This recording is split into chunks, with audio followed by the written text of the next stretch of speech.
Well, hello and welcome to the Ladies Clay Buzz, brought to you by Mental Clays. I'm Stephanie Newman, Hi. co-founder. Hi, Yay! everybody. Got Hello.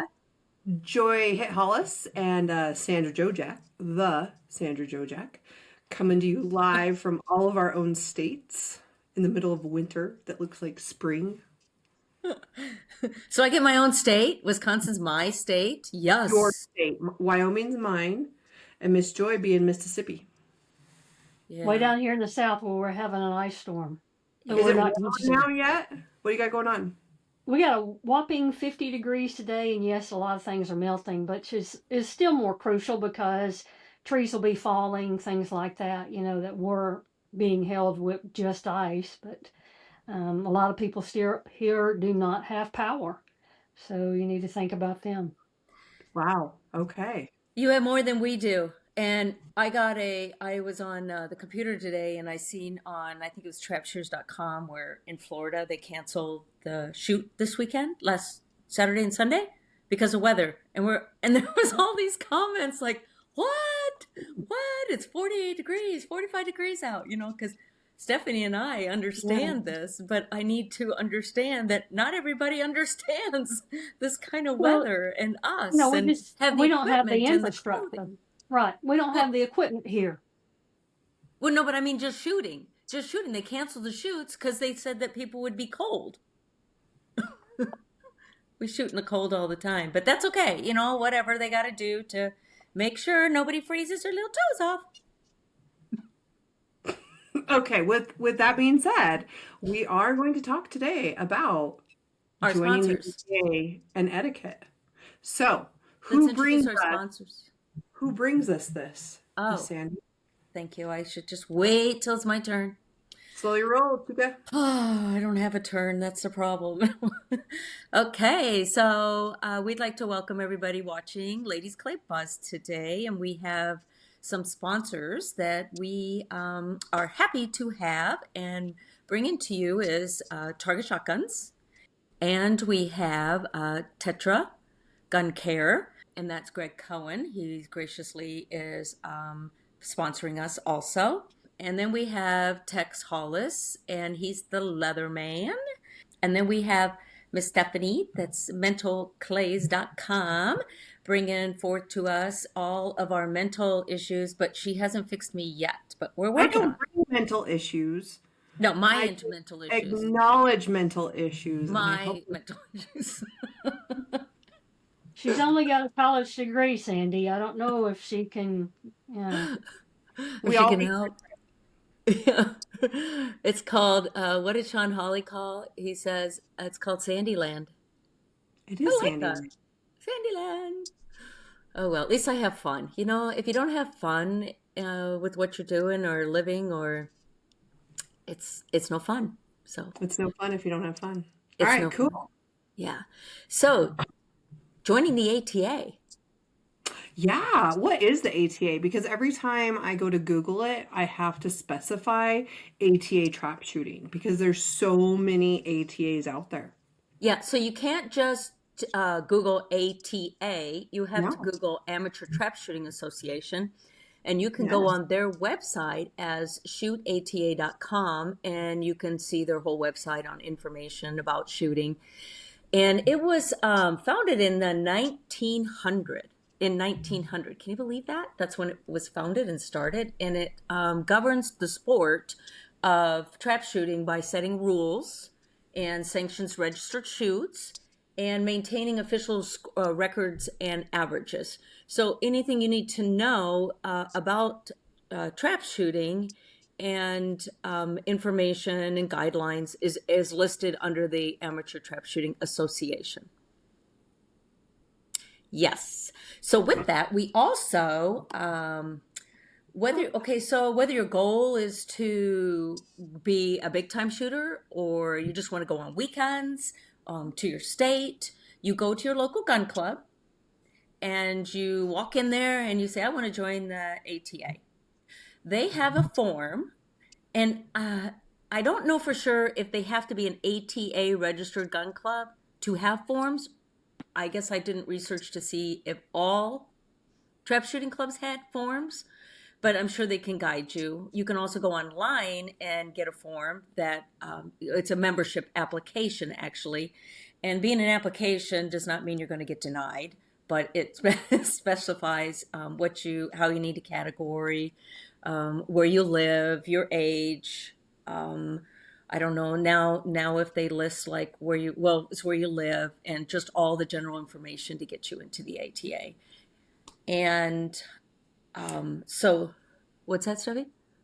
I was just say there's a lot of different categories that come with joining the ATA, and one of the ways we joined was because our club was having a local ATA shoot. So if you're watching this and you're interested in shooting, your club may be having a local ATA shoot where you can go, you can join that day, and then you can shoot. It's not something that you've had to join prior. That's how we did it. So we Yes. signed. Yeah. Your application doesn't have to go through all the filters Nope. and you have to wait and wait. Maybe in the olden days you did. And I can't even really remember when I first joined, but everybody is given a number. So it's like when you go to jail. Not that well, maybe I've been to jail once. Really? No. That's the example we're going to use? Jail? Yeah, you get a number. Okay. You It's get also a like a credit card. Yeah. Okay. So maybe we'll go to Social Security number. Any other number than a jail number, Well, Sandy? that's the first Um, one that came to my yeah, mind here's an ID number. It's was the stripes or the It's orange suit with the number on the it's back. it's the number that stays with you your entire shooting career. thank you, Joy. And the first few numbers, the first two numbers, are the year that you joined. Oh Did anyone know that? Yes. So no, whatever, yeah. So your first two numbers are the year that you joined. So that's a little tidbit there. Hmm. Joy, you're so And pretty. You're so fun. so you are attached to that number. So when you go to a shoot, you'll be given a little card, little blue card, which is a yearly member, or a gold card, which is an annual member. So the annual card is $500, and the blue card is $20 a year that you're going to pay. The $500 one is your lifetime membership that you won't have to pay again. And I do have to tell a story how I got mine. And I used to just pay the blue card every year. Well, a good friend of mine, Ray Moser, from Wisconsin, he actually donated, it was about $1 million to the Wisconsin Trap Shooters Association upon his death. Well, he did pass away at the age of 87, I believe it was. Well, him and I were really good friends, and we shot together at Wisconsin shoots. He didn't really travel around much. But all of a sudden, well, after he passed, about 2 weeks later, I get my ATA gold card in the mail, my lifetime membership. And I thought, who did this? It was Ray Moser. He gifted that to me before he passed, Wow. which is pretty memorable. So I did write on on the card. I have other cards because you can get multiple ones. I did write his name on there, and it was 2015 actually that he did that for me. So that's kind of neat. That's pretty cool. Yeah. Yeah. Kind of sad, but cool. What's that, And Joy? Tex bought mine, but when you turn 65, you can get it at a half rate, $250. So I bought that for Tex for his when he turned 65. So Oh, that's an option you can do. And the reason they did that is because they know we're not going to outlive the $500. So we get a reduced rate. They get a reduced rate. They. Yeah. So once you get your card and you join that, and then you join the ATA, you could just go to shoots and have a good time, but you need to classify. So, Joy, would you explain the classification process to the ladies, especially because they're in a little bit different because you can dual or you could choose. So I want to explain classification. So it's different from category. Okay, classification, category. So our how ladies are, we have two divisions in the ladies group. Lady 1, and Lady 2. Not old and Lady, young. Lady 1 and Lady 2. Yes. there's a huge gap there between you can a lady of any age to 55 can be Lady 1. So there are some young ladies who start off their shooting career shooting Lady 1 and not junior or sub junior or junior gold or any of those categories that they can take advantage of while they're in school. And then the other one is 65 and older. So No, 55 and older. Lady 2 is 55 and older, and Lady 1 is under 55 to whenever you can and hold it. you can some ladies can choose to shoot an open category. That's I know of one lady out of Oklahoma, Kaya Funkhauser. She shoots or has shot open in the past, and I don't know if she's shooting Lady 1 right now. Isn't she, Sandy? Yes, I think so. For And a Yeah. few Joy, years now that I've seen. What does shooting open mean for those that don't know? Shooting open category is you're not declaring any of the age categories at all. You're just wanting to shoot um, in another category. A lot of men, they get to, they top out at 23, I believe, at their junior gold, and then they shoot in open category. To what age, Sandy? Isn't it 55 also for sub vet? Then you get into sub vet age. Yeah. So they a lot of gentlemen shooters have to shoot in an open category. So ladies do can take advantage of that if they want to. Why would you want to do that? Hold on, pause just for a sec. Is sub vet, don't you have to be a veteran? Or does that just mean No, you're older? no. It goes sub Oh, vet, then it doesn't have goes anything to do with the veteran. military. It doesn't. Oh, see, I Does No, learn not. so something new every day. Very sub good. veteran is an age, a group. Veteran is another age group, and senior veteran is another age group. And Illinois actually has an elder group. So that's another one, but there's the only state that I know that does the elder. I don't know of any other that's doing elder. Was Indiana doing elder? I can't remember. But it doesn't have any. I thought too, Stephanie, that it had something to do with the military. So if you wasn't in the military, then it was open. But no, that's not the case at all. Okay, It's Just just an what age. they have. It's the verbiage. It's what got it. they use to put on the age requirements. Yeah. So All right, so Miss Joy, go back to what's the benefit of shooting open versus the classification? a competition, Yeah. a level of competition. Would you agree, Sandy? Yeah, because you can do so say you're lady 1 or lady 2 and you want to go and you decide I'm not going to be a lady 1 or lady 2. I'm going to go into the open category. Well, the open category, the range, it's a really broad range.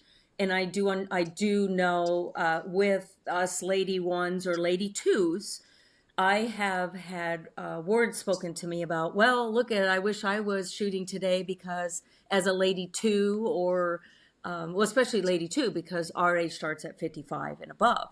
There's not as many of us.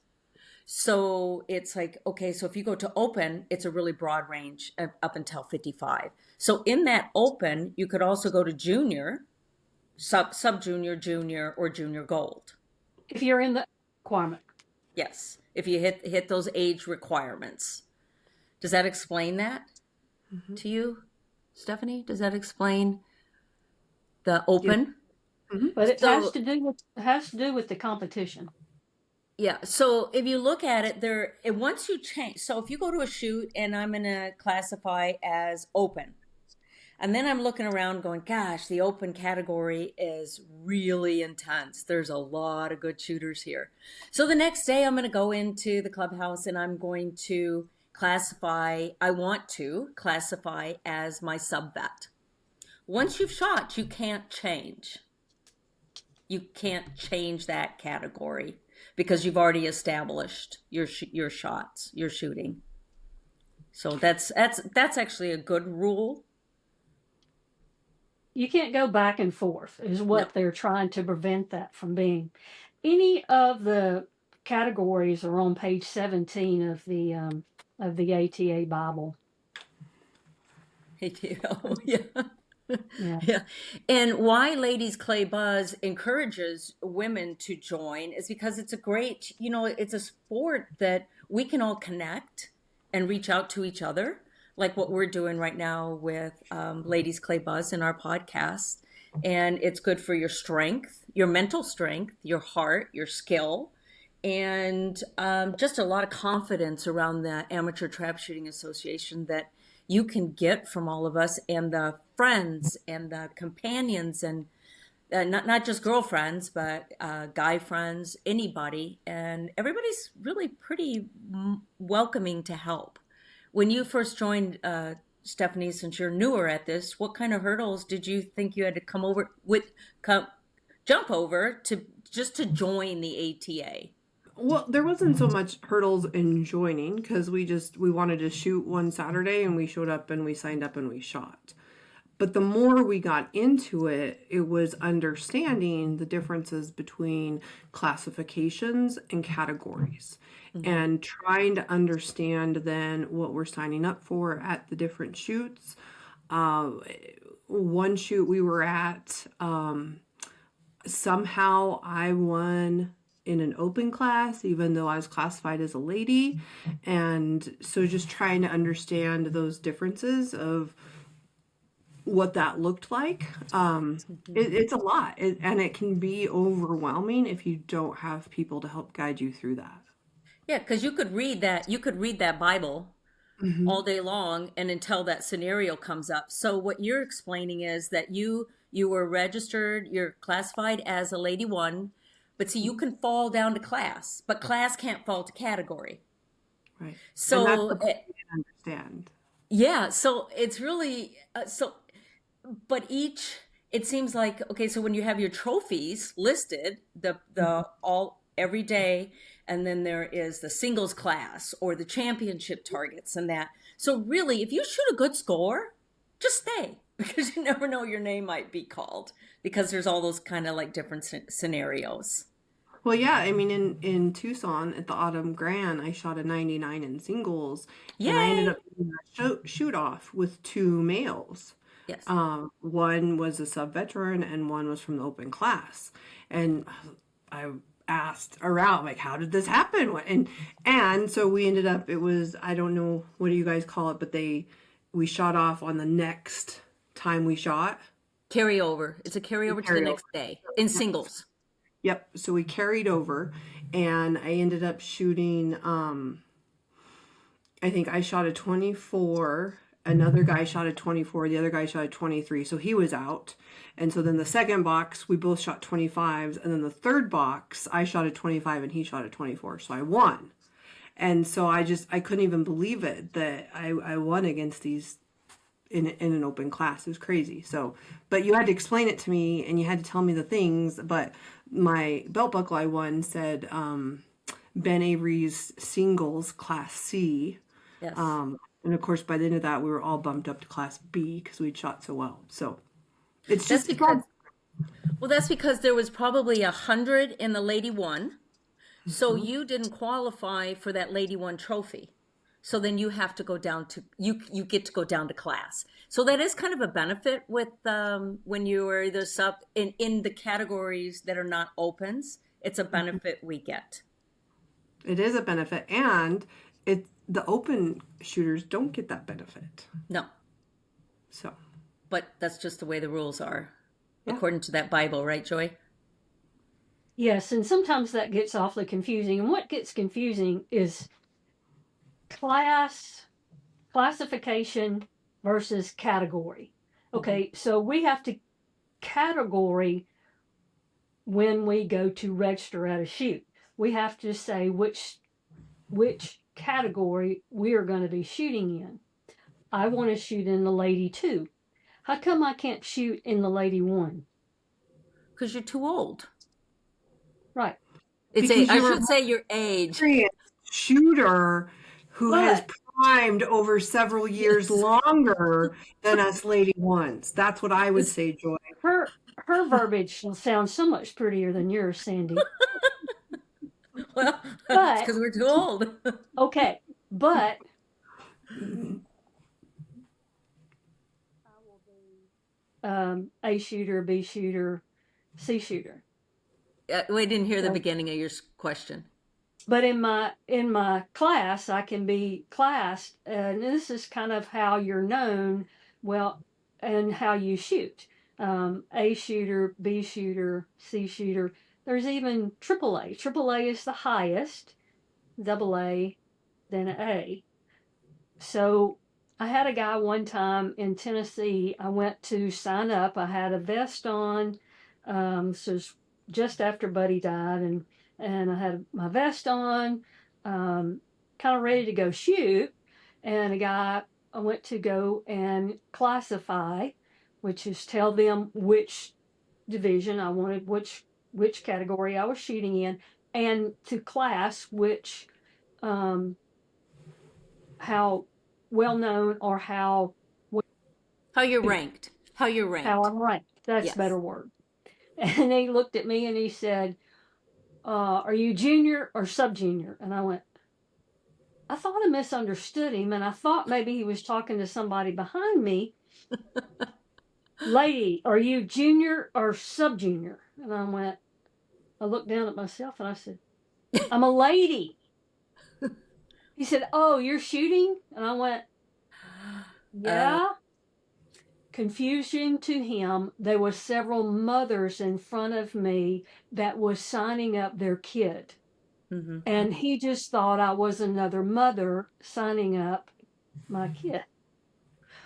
But he quickly understood that I was a lady shooter, and I was one of the few lady shooters there that day. But um, I got to be really close friends with those mothers because they were ready to jump him. Yeah. But I was telling him that I was a lady shooter and my classification is whatever I was shooting at the time, C and D or whatever. I can't remember my yardage, maybe. Um, We don't go down to E's and F's. It's just AAA, double A, A, B, C, D. Just so you And know those that. There's, some huh? other sports do. Yeah, we don't. are based on your averages. So your Yes. averages of your scores. And so that's another key piece in all of this is the average that you have on the scores that you shoot determines what class you're in. Yes. Per That event. sounds so much better. But there is also a part in the ladies where if you're just starting out, you can shoot from the 19-yard line instead of the 20. 20-yard. So that's for beginners. I think to 15, is it? I don't know that age. I don't know that age, but From 15 to in handicap, you can start at the 19-yard line. There's only the 19 and the 20 that you can start at in handicap when you first start out and join the ATA. and when you go to a shoot, to go back to that category, getting into a category and classifying, you used to have a card that unfolded, and you wrote in that little bitty lines, you wrote where you were, what you shot, and then you had to keep that as an average. You had to keep that up. So when you went to the next shoot, you had to show them, it was your responsibility to be placed in the right class. So nowadays they do encourage that, because what if the computer messes up? What if you just went to a shoot last weekend and the computer has not caught up? because it's up to the host club to turn in the information and pay their dues, their fees and everything. But until that's done, sometimes it doesn't catch up to the computer when you go to the next shoot. So if you're standing there and the guy classifying or lady classifying you says you're in double A, and you go, and you're supposed to be in triple A. Oh yeah, okay, that sounds good. But it's your responsibility because you know you're triple A. And even known ability, it used to be, I don't know if they still push that or not, known ability, but I know that I have been, like teeter right around that average, and I'll say I am triple A because I'm honest about how I shoot. Maybe the last two shoots the weather was bad. So that's not going to be that's like the weather telling saying what the average was more. Sure. What do you guys, how long has there been so many classifications? At what point is it just going out and competing against who's shooting? I mean, what do you guys feel is the benefit of classifications versus not? Well, when I go to a shoot, I'm shooting against everybody. We have to remember that. We go to a shoot not just to be in our category as a lady or junior or sub-vet, junior gold. We are there for a reason, and the reason we're there is to take that top champion. Some events don't have champion. Then you have to take your triple A, B, Lady 2, whatever category. But the advantage is to keep it all honest. And with females, we're just not, I mean, we're as good. I'm not ever going to say we're not as good.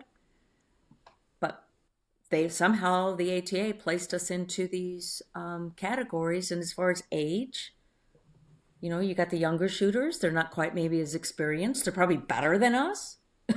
The juniors and sub-juniors they can kick our butts any day. Do you guys see a difference in prizes with so many categories? Some of them are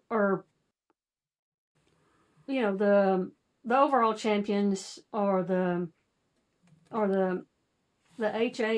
HOAs, which is high overall, and then high all around AA. Sometimes the trophies are a little different, or the monies are a little different, and then it breaks down into categories of what those are going to be. Sometimes they might not be as large or as luxurious, or the money again is different there. Do you see that, Sandy? Well, used to be because I remember in 1986, my dad got me into shooting for the first time. And they would give the guys these really cool ducks, statues and stuff. And then we get like a candle, maybe one glass or a vase. They think that us women, all we're going to do is put flowers, have flowers, but we wouldn't want that duck and stuff. But I think over the years, the understanding, and when I did trophies for Wisconsin, I treated everybody the same, unless you were the champion, and maybe champion from your state because it's your state. But basically, I tried to treat everybody the same. In 1986, that one year when my dad and I went to Rapid City, and I was just getting shooting, and I remember I won. I had a 99 in handicap that day, and there was a champion trophy, and they weren't going to give it to me. Why? Well, because I was a lady. And I remember I can still visualize the guys. My dad's right beside me, and he said, no, she had the highest score here. She beat everybody here. No, she's got to take lady. And they did not have lady ones or lady twos back then. They had just lady. The lady one and lady two came later in the years. I don't know, maybe 20 years ago? I don't know. I guess I'm just throwing out a number. So it used to be just straight across the board was lady. Well, maybe not. Yeah, probably about 20 years ago. So I remember putting my hands on the table and go, no, I had the highest score. And I stood there. My dad said, don't leave. Because he let me fight my own battle on that. And I did. And they had to give me that trophy because I had the highest score. They didn't want to. So you need to stand your ground. If you're a lady shooter, always remember that. Stand your ground. Speak to what's right. Maybe if you have to research to know what's right first, that's where coming in, reading that Bible or talking to your friends or, about the categories and what you can and cannot win. Because everybody can be anybody can be the champion that day. I don't know when the categories broke down. I'll have to do some history research on that. I'm sure that they could tell us on the Clay Legends. Once you get all that established inside, okay, so you got that desk and you're going to go classify and categorize and yourself and with their guidance, okay, also, then you got to go pay. Don't forget to pay, because I have forgotten to pay. And there seems like there's a lot of extra fees that go with that. There's ATA fees. There's what's Lewis? I mean, luckily we We'll have to learned get into that. but I mean, there's a bunch of extra fees sometimes. So be aware of that also. Go ahead. And check your sheet. Always look at your sheet.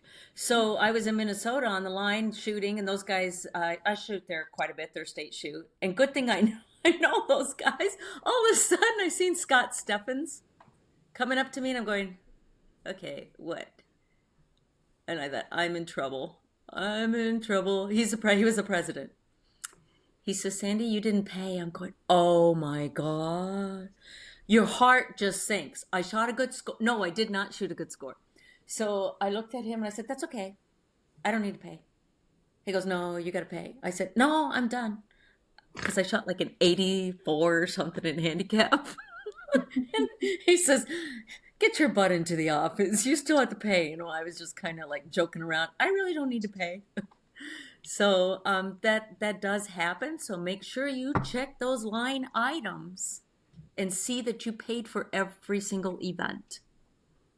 Because at the end of the day, it is your responsibility. Mm-hmm. And we're human. Everybody makes a mistake. And this is another one I run across. My mother didn't do this right. I love it when the kids come and cry that. And I went, my mother didn't do this right. And I went, okay, let me explain something to you. You're old enough to shoot a shotgun. You're old enough to be responsible for your shooting. Yeah. So when they are classified, their mothers or dads, not just their moms, but their dads come up and coaches. Coaches, they should be taught the responsibility, like you're saying. They need to be standing right there and saying what needs to be done also, or listening, and because they know. Okay, so once we've paid and we're getting ready to go shoot, let's talk a little bit about etiquette. And so I come from old school that if I'm going to go shoot, I'm going to wear toes are covered, I'm going to wear jeans and a t-shirt, and I'm going to go shoot. Now, as I've aged and learned that I can think on my own, I usually will wear tennis shoes and shorts and a t-shirt. I'm not as brazen as you are, Miss Sandy, to wear sandals. I haven't figured out in my world how that's okay. Let alone. But that's not etiquette. Right. Like that's just dress. So where does etiquette fall into comfortability and also being there? Okay, do you want me to go ahead?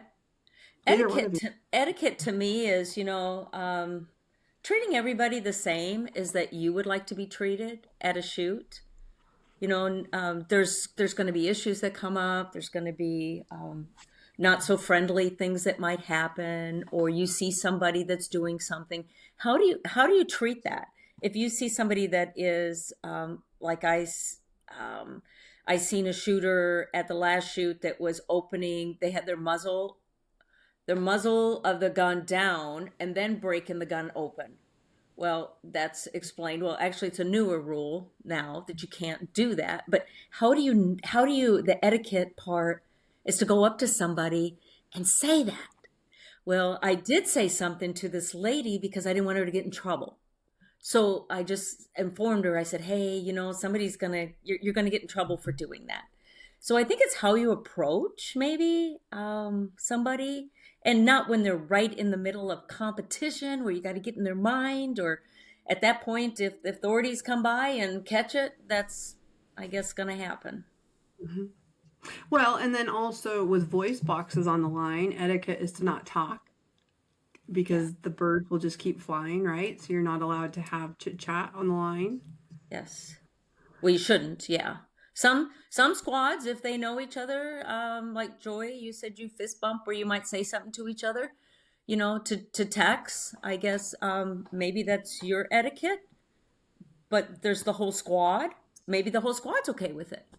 Yeah, you have to think about the whole group and not Mm-hmm. not just you and him, or him and I. You have to think about everybody, everybody that's around you.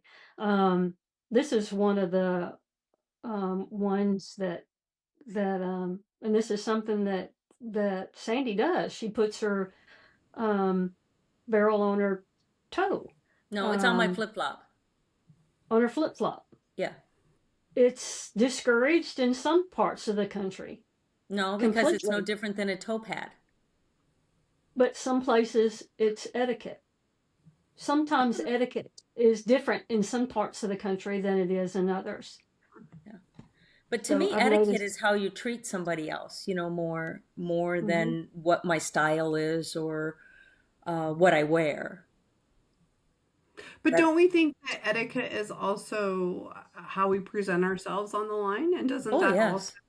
Yes. include what we're wearing, if it's appropriate or not? Yeah. Okay. But my barrel does not set on my toe. It Oh, no, sets it sets on to the your, side of my toe. yeah, on And your I flip think flop. that comes in a lot is because I'm right-handed, but when I shoot, and we had this in a previous podcast, that my gun just comes down. It does not go back here. I don't have to look. I don't have to search for that spot. It just comes down. Even if when I wear boots in Wisconsin, I wear a pad on the top. It just comes down. I don't have to look. So that's probably why, instead of searching for it. Is etiquette, do we tip those helping on the trap line? Is that etiquette? No, no. Why would you think that, Joy? You couldn't tip them. We shouldn't tip them. Because I'm buying my targets. Yes. You should never tip them in Very any shape or form. I mean, we give them praise and we thank them for being there, but those people are being paid for two reasons. They're paying the score, they're paying to clean the field, well, three reasons, and they're responsible for making sure that um, targets are in the trap house. They have a job to do, and they're getting paid for their job. okay. So tipping is completely out of Mhm. etiquette. But thank yous. Thank you so much for every time I walk off a field, I actually say to the persons that are working, thank you for working today. We can't do it without you. I don't always say we can't do it without you, but I always say thank you. Thank you for working, even if it's in between 25s when I take that score sheet and go to the next field. I Because think that's, scoring us and talking to us is etiquette too. I mean, you have people that just will not talk, and some they are all about, "Hey, glad you're here today," mhm. or "I am."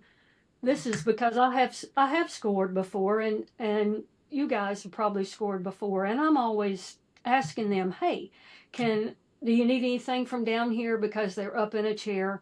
Can I get you a water? Or do you need anything? Did anything drop? Do you need anything out of your bag or some screen? Or sometimes they've said, "Hey, Yoel, will you hand me my bag? I've got need some sunscreen." That's perfectly fine to do that. It's a human being sitting there, and I think they should be treated as human beings. Yeah. And etiquette, when you're in between shooting, or you're getting ready to go shoot, or in between your sub events, some people don't want to talk to you. So mind their little space. And Mhm. most of the time, those people will go off to, just off to the sides. Maybe they're checking targets, looking at targets, getting their mind into the right mindset. So just be mindful of other people and their space, and also their stuff on the bench. So Okay. here's another story. Years ago, I was in Wisconsin and there was a bench, a portable sitting wooden bench. And I went out to shoot, and all of us that shot that first 25, our stuff was on the bench. Our bag, shooting bag with our ammo. Come back, and our stuff's on the ground.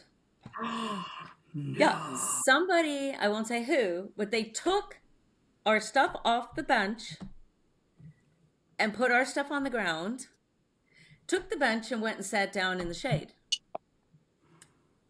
I was like, we get off the line, off the line and go, where did our bench go? So I see these people sitting on the bench. And I said, excuse me, but that's our bench. It's for us to sit down if somebody on the line that I'm shooting with needs to rest for a minute and to put our stuff on the ground. It got into actually a confrontation. Hmm. Wow. So Again, it's not a rule, but it is etiquette. exactly, etiquette. Yeah. It's not a Yes. rule about it, but there is shooting etiquette about it. Hmm. Well, and it's to not move in on the line in front of you. You don't take up their space until they're cleared. You don't move onto that bench until they're cleared. You don't take up the gun rack until they're cleared. Well, it depends on how big the gun rack is sometimes, but I know when you've got 5 squads behind you and all of a sudden there's no place for yours and yours is the next squad. Think about that. It can stay Yeah. in your car for maybe a little bit longer. Or another, I think, is a good etiquette one is, and I've experienced this quite a few times, is I'm shooting, I get done, our squad gets done, we go back and we sign off on the sheet, but we're still checking the sheets, and the next squad is already out there standing on the line. Mhm. Why not just wait till we're done? Sure. Because you don't know what's going on, what if there's a discussion at the bench, but then I've had people yell, "You walk, you bought it." Well, you don't even know what happened. So it's none of your business. So just be mindful and maybe wait until that's our squad, the squad in front of you, has at least cleared the field, the scorekeeper's desk also. Another etiquette thing that I was talking about from different states. A state down south, they require it, or they are asking shooters to take 2 boxes to the line. And the reason they do that is because there are a limited amount of traps and they have a lot of people. So they're trying to just save little seconds that add up at the end of the day to be a lot. And they that's part of their etiquette there. They ask that on every event to get you kind of used to it. And really on the championships they really stress it. So unless there is someone who is sick, elderly, needs that rest, we want to think about everybody that may not can stay out there for 2 boxes. But their thing is they want 2 boxes to the line because of that. And that's their etiquette. Sure. What about picking up your holes? You have a lot of shooters who eject them and they fly. And so do you pick them up? Do you not? What's the etiquette around that? Well, in most programs, it'll state in there once that hole hits the ground, it is property of the club. Okay. Hmm. So you're not really allowed to go back out there later to collect them. But I think etiquette, I carry a pouch, so I put mine in there. Sure, once in a while they might fall. If there's 50 million other ones there, I'll just let that one mingle in. Yeah. But it is good etiquette to pick up, like at your local club or smaller clubs, pick up your holes, even if you can't, because semi-autos are going to fly. So be mindful and pick up after yourself. But you need to read the rule book too. If there's a program, when there's a program, what their rules state. Miss Joy, Some what you got? some states that you can, in some cases you can't. We're talking about different types of gun, the automatics. I came from automatics. I shot an automatic for a very long time. I, even though even though it's not in the rule book, it does say to kind of be insinuating you kind of to be courteous towards others. I would tell those people standing next to me, I have a deflector plate and I have a hole catcher. And indicating to me that I'm doing everything that I can for that hole not to fly. And a deflector plate can be put in by a gunsmith. It's a little piece that will help the shell go to a certain spot. I could almost put a bucket in front of me and mine would go in the very same spot. But I also had a hole catcher. Or So rubber band, because I used to also shoot one. Yeah, rubber the band rubber is, band is works in a pin. perfectly fine. Rubber band will slow down the momentum Hmm. or it will catch up in the rubber band. It was etiquette for me. I felt it was etiquette for me to tell them, hey, this is not going to damage your gun. Especially if someone has a high end gun standing next to me. I wanted to be etiquette enough to say, hey, there's no need for you to worry about me having to, because again, it goes back to what Sandy said. I want to be treated how I want to be treated. And that's kind of how I look at it. Cause I would, cause a lot of people with high end guns, they see somebody with an automatic coming on the field, they're kind of like, oh man. I have had to ask some if they could do something about their gun. If it was dinging me or dinging the speaker that would cause um, my trap Right. to go off. But then, okay, so with that said, I don't say anything to anybody ahead of time until unless it would have been an issue, my etiquette, because I don't want to, I don't like it if somebody like I'm a D class shooter, gets on our squad and says, I'm a D class shooter, I'm not going to shoot that good, I'm sorry, blah blah blah. It's like I don't want to know that. The etiquette to me would be just go shoot. You're a shooter just like us. If it became an issue, which I have been tinked on the head before, or my gun's been hit before, then it's like, hey, you need to go get a rubber band or a different gun and or continue on the practice field. That's just me because I don't want that I don't want to be worried about that thing, that thought coming into my head, that this is going to happen and it hasn't even happened yet.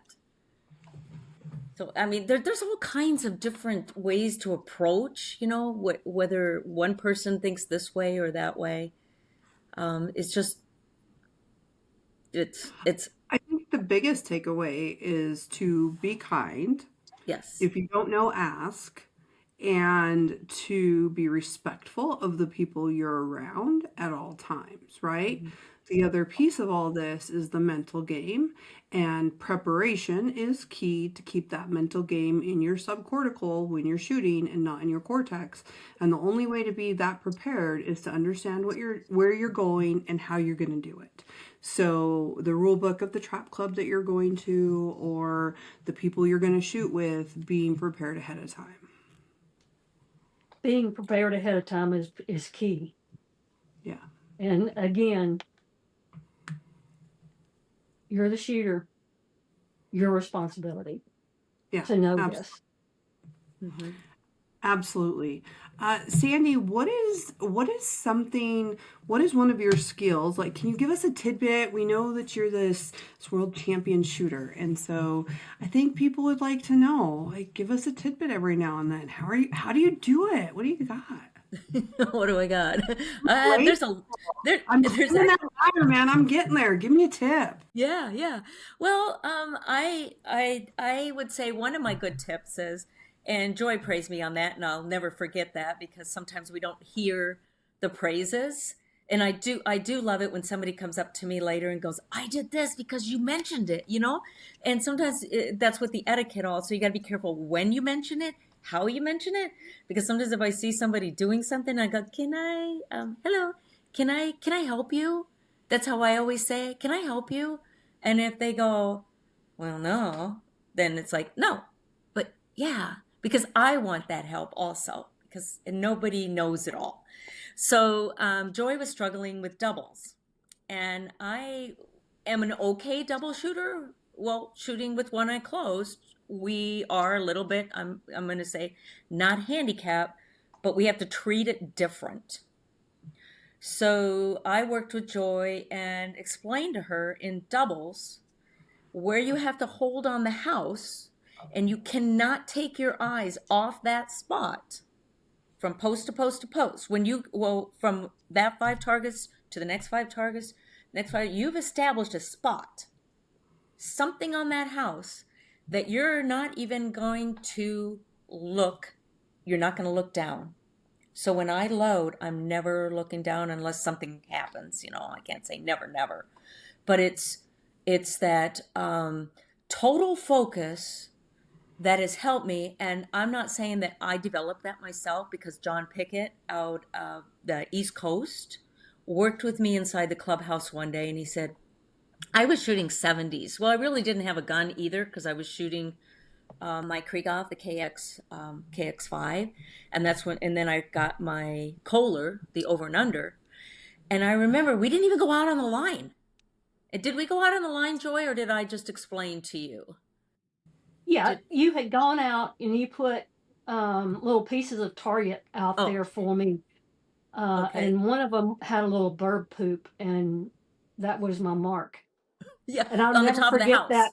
I never forget that that little piece of bird poop was my Yep, mark, and I don't yeah, take my eye off of it.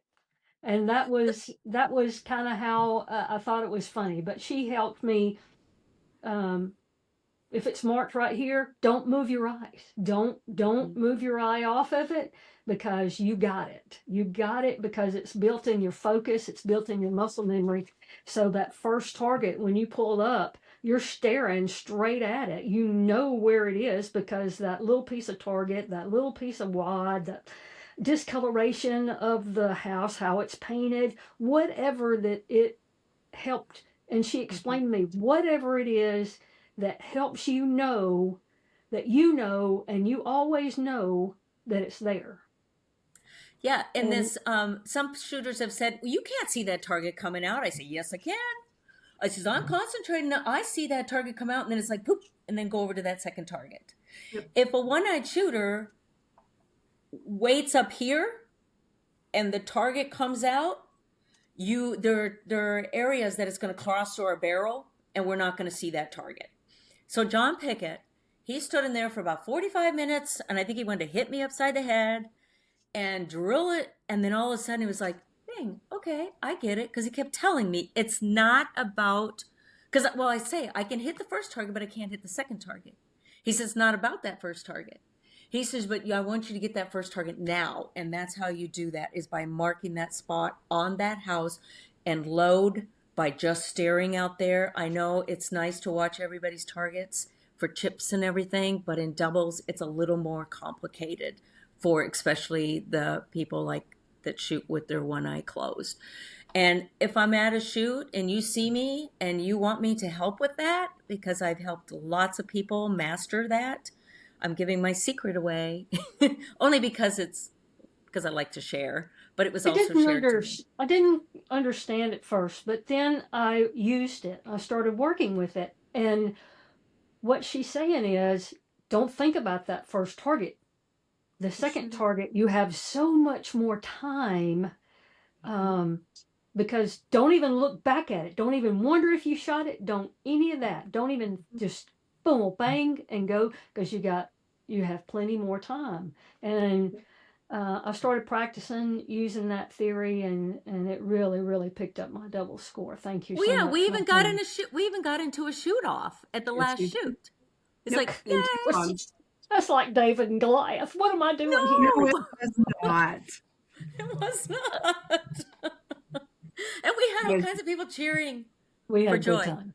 back there. We, Joy, we had a good joy, time. joy. And You Sandy. can do it.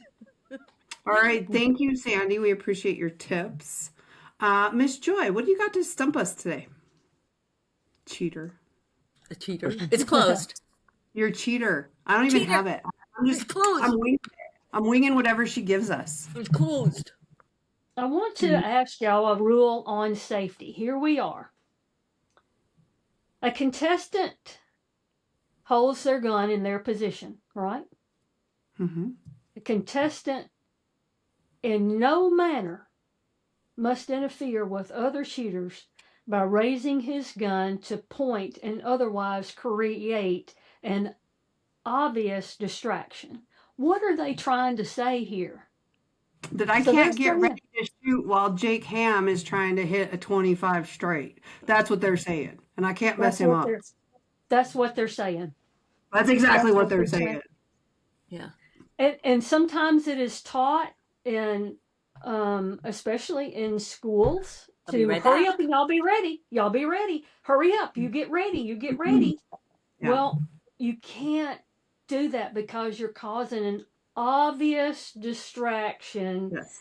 to the other person. And here was the other fun one which is Wait a right minute. up under that. So with that, um, blinders. Perfect. So that so I have learned that if I deal with it before I want to open my mouth and deal with it, that person that's raising their gun before I'm even done shooting, and with one eye closed, it seems like I see everything over here. It's I don't know if it's different with two-eyed shooters that you're more focused here, but I see everything. So Target shotguns, and I sell these for Target shotguns. It's a blinder, so I can move this where I want to not watch this person next to me before I have to say something. Blinders But the do rule help. But they do help. They do help. But the rule is that you can't be doing that. Right, The other exactly. one, the other one right up under that is a gun used by contestants must be equipped and fully utilized as not to eject the hulls in a manner, and we just talked about that just a Mm-hmm. few minutes ago, that interferes with other contestants. And Mm-hmm. and that can also come from an over and under gun. Of ejecting them Uh, sideways and they hit your partner. or they hit the speaker, Yeah. Mm-hmm. or they interfere in some way. But that I mean, they're talking about what they're trying to bring up there is about automatic guns, but I shoot a break open gun, an over and under gun, and I have interfered with someone. I either was to the side or something, and when I broke open my gun, the wind caught it, something happened, Well, that and happens. it dinged the speaker of the other person. And I said, I wanted to say I'm sorry so bad, but I couldn't do it right then. That's Mm-hmm. unetiquette. That's unetiquette. You don't want to do that. So I think those are we've the all two done things that where that, hands, we know that shell because I just stop mine right here. I don't let mine fly and I stop it, and then all of a sudden I didn't catch it right, and you're doing the but try not because you know where it's gonna go right on that mic and it's gonna throw their target.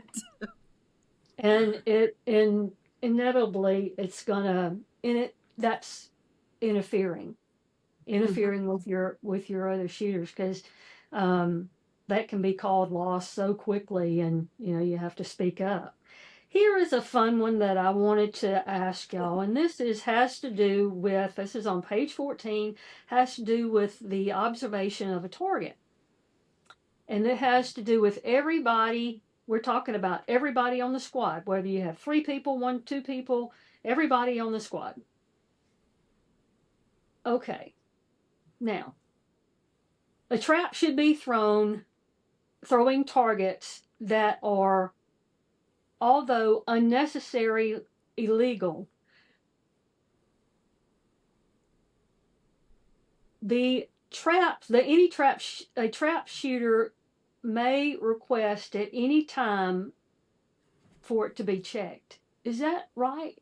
Any Wherever I'm at, I can I can ask for somebody to check these targets, Yes. or does it have to be the squad leader? No, anybody. When can I do it? Well, when it's your turn. Anytime. At Hmm. any point in time, anybody on that squad, and it doesn't have to be that squad leader, can ask for someone to come and look at these targets. This happened to Tex and I. We were shooting at an event, and the first sub event was perfect. We shot great targets, and then the wind came up, and they were catapulting them. And I said, may I have shoot management or somebody to come check the targets? The scorer said no, that they had been checked that morning and set. Mm-mm. At any time, you can come and ask for someone to come and check these targets because conditions change. Sure. Conditions change. A little piece of gravel will get up under those arms of those traps, and they will be throwing freak targets, or they'll be throwing illegal targets at any point in time. So don't always just rely on what the score says, that Yes. we've already set these and you can't have them moved. But Yes, you can. etiquette would be to Go ahead. wait until you finish your 5.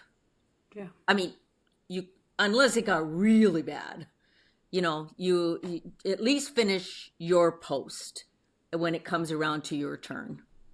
But So as you're not messing with that mindset of somebody else shooting. Don't just yell, "Hey, I want the targets checked." yeah, if you really realize that they're getting difficult, then I think Hmm. that any time you can have shoot management. Now, can I have anybody go check those? No, mechanics or the people in charge have to do that. Shoot management. Yes. Shoot management. And sometimes shoot management will designate that they have one or two people that are trap setters Hmm. or a part of that. You can't just send anybody. You have to be someone who is appointed, somebody certified, somebody that shoot management trust, or it could be someone. I mean, sometimes these trap setters come in from long distances. Did y'all know Awesome. that? I did not. Oh Yeah. yeah, from New York. There's like a traveling on the East Coast all the way down. Do you know about them, Joy? Mm-hmm. Yeah, Yeah. well, the mom passed away, but it was the mom and some kids and maybe friends, but they would go down the East Coast and they hit all these shoots, which is And great. they So were they know paid what's going on. to be What's trap that? setters.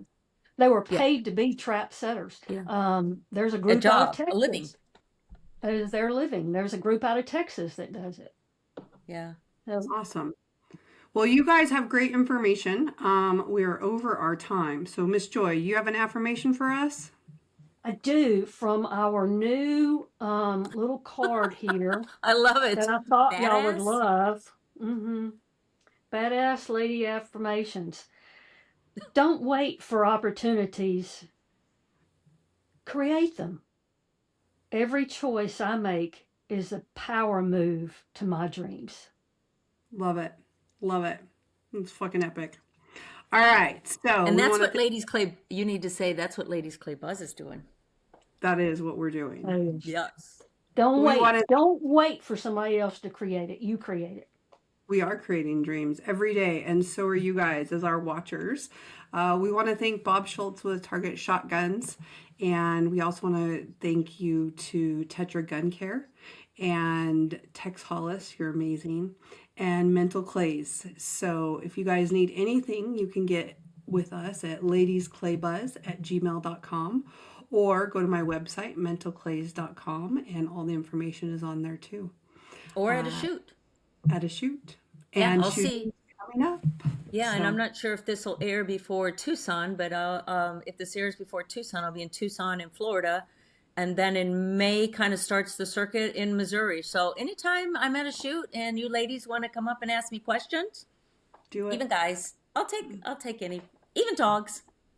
All right. Thank Bye. you, Miss Joy. I would start starts in April, so come see us. All right. And we'll see you guys on the line. Thank you. Take care, everybody. Bye bye.